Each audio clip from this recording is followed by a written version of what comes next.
Thanks for staying with us on the program. You're still watching Report Desk Africa, and before the break, if you're just joining, you've missed a little, not everything, but we talked about the Zimbabwe brain drain, where we had our guest, Obert Musarari, help us dissect the issue and prefer some solutions and measures, in his own opinion, that he feels that the government can adopt to help teachers and, of course, health workers live better and avoid the mass exodus of these people to other countries. But now we're going to be taking a look at what's happening in the aviation sector in Nigeria. The Nigerian Immigration Services have promised to deepen interagency collaboration, which will ensure a better travel experience for foreigners going in and out of the country. And this follows a series of complaints of bribery and extortion by airport personnel, which have since dented the image of Nigeria Airport globally, especially from tourist reviews. While News Central's Adesewa Odusoga gives us more insight into the situation of things in this report. Do take a look. Viral videos such as this. I'm at the airport in Lagos, and it's absolute chaos here. I've already bribed 2 people.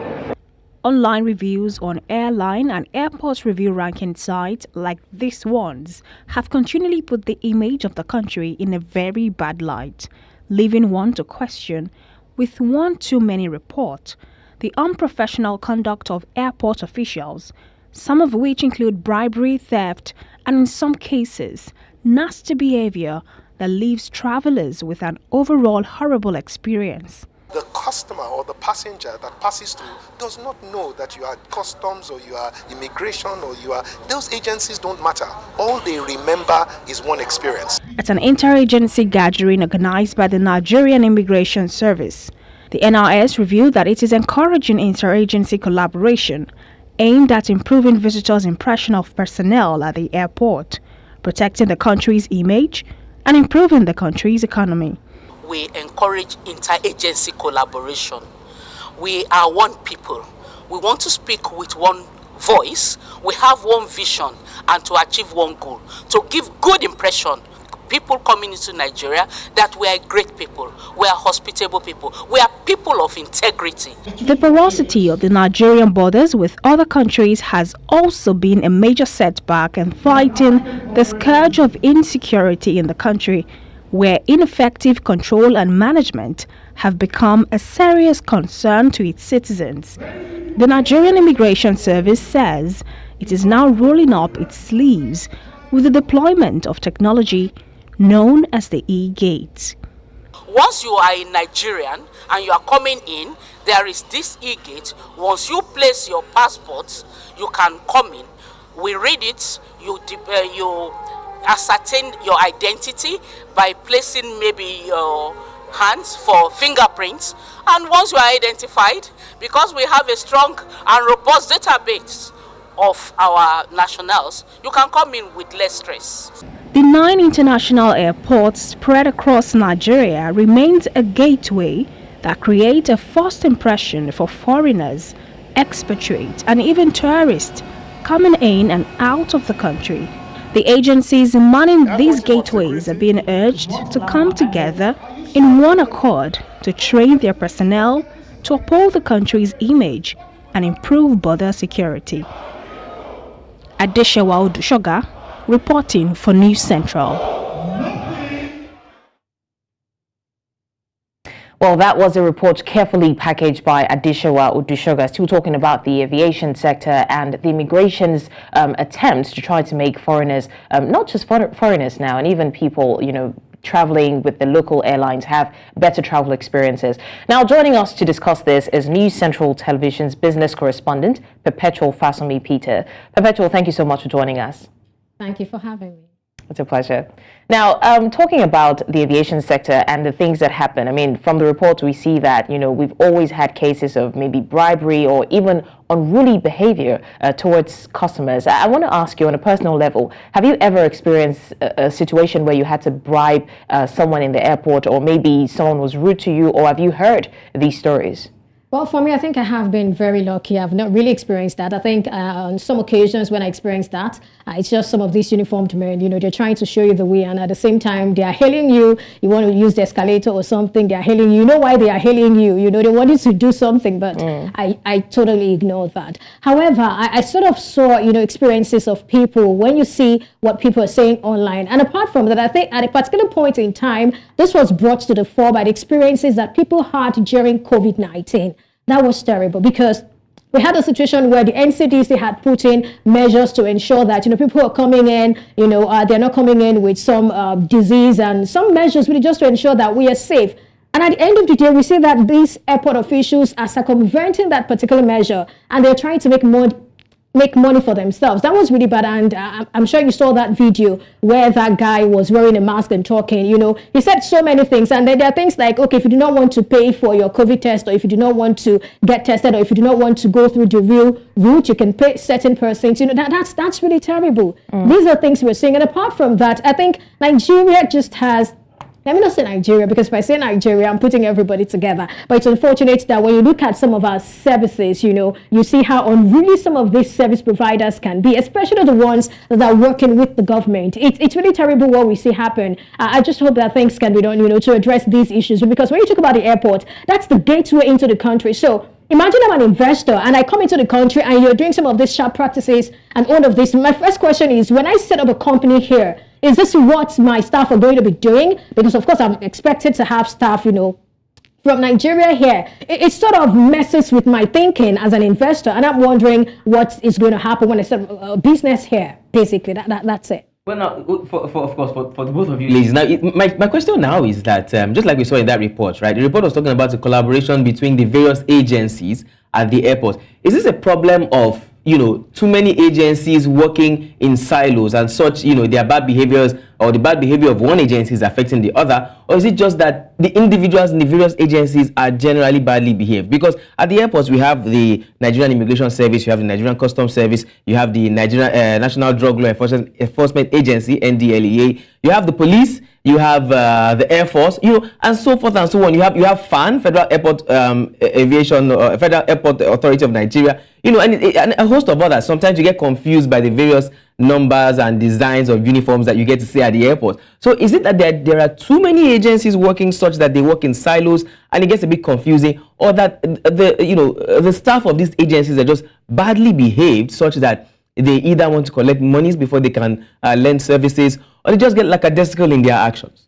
Well, if you ask me, I'll say these agencies are really important because they all attend to different things. FAN has its role, and when you talk about the NCS or the NIS, it has its role. They all have their roles. So I think it's about the people who are working with them. It's about the people who do not understand the role that they are playing in the society. It's about the people who find themselves in a job without understanding what that job requires of them. You guys are representing Nigeria. You guys are the first people that people come across when they come into the country, Nigeria. So what is expected of them is, good behavior.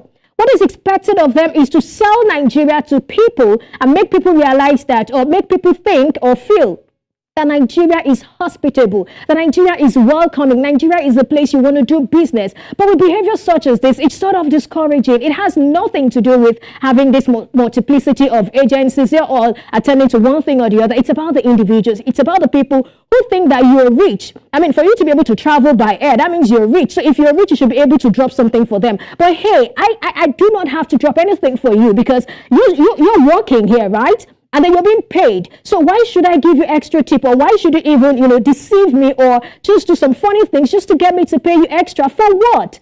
I've already paid for the service you're rendering. I think it's about people who do not know what their job is about. It's about people who do not really understand what they are doing. And we need to make them understand. I really do not even know if making them understand is enough, because I think we need to get to that point where you catch someone, then that person pays for whatever has happened. Really, I mean, maybe you fire somebody or you get someone on suspension for a while. When those things begin to happen, people begin to take pictures, videos, post. And when we see that these agencies, start taking punitive measures, I tell you, they are going to sit up. The same thing. It's not just the airport, really, if you ask me. You go to a ministry, you're supposed to submit a form or get a form. Somebody somewhere is not allowing your paper move because you haven't tipped him or her. I mean, it's ridiculous. It's terrible. You can call it anything but good. It's annoying, really. Honestly, I would agree 100% with what Perpetual said. These agencies are important to, checkmate certain activities, to carry out certain activities. We can't expect one particular agency, as big as the airport is, to do everything. But that does not excuse, unruly behavior, bad behavior, or, extortion and things like that. And speaking of excuses, right, we're talking about police extortion. I know it's not about aviation, but she did mention that it's not just in the aviation sector. We're talking earlier on another show about police extortion, and it's just ridiculous what these people do to people on the street. I mean, I, for example, I've been in a situation where my papers were complete and these people refused to let me go because they wanted something that I wasn't willing to give. So it cuts across different sectors. And like I said, talking about excuses, can we now say that the reason they do these things is not because they just want to be,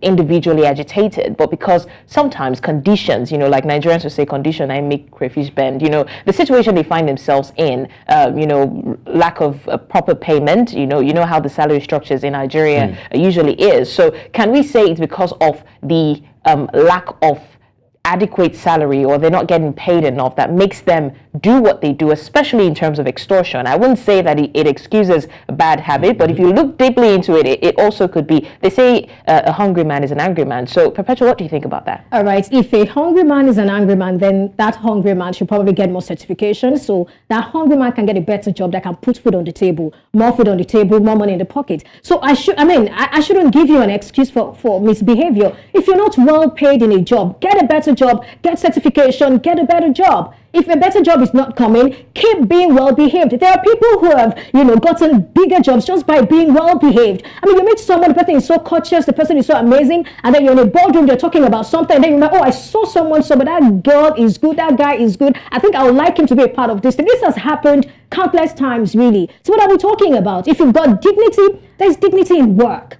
Whatever you're doing, there is dignity, there is something called integrity. And these things are virtues that should follow individuals, whether you're well paid or not. Who told you I'm well paid to even start with? I'm well paid anyway. I like that. I'd like to see your I like that. So you had to put it in there. I like to see your paycheck. But speaking about good or bad behavior, I just want to quickly chip this in. Remember that there was a lady sometime that I worked as a janitor in one of the airports. I think it was the international airport in Lagos, who picked up a bag of money, foreign currency, in airport restroom. And there's still two sides of the story. Some believe that she wasn't well recognized and remunerated for what she had done, and that begins to question whether or not people are well paid or not. But like I said, that's a conversation for another day. Let me quickly go into this before we run out of time, Perpetua. Now, in that report, we saw that the DG, was it the DG there? The acting Controller General of the Immigration Service did say that technology is going to be deployed right now when it comes to, and she called it e-gate.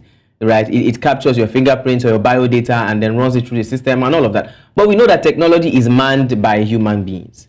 So is this a case of technology coming to make the job better, to make it easier, and to help the people do their job better? Or is it just going to be technology being deployed, but it's going to be return to status quo, same of same?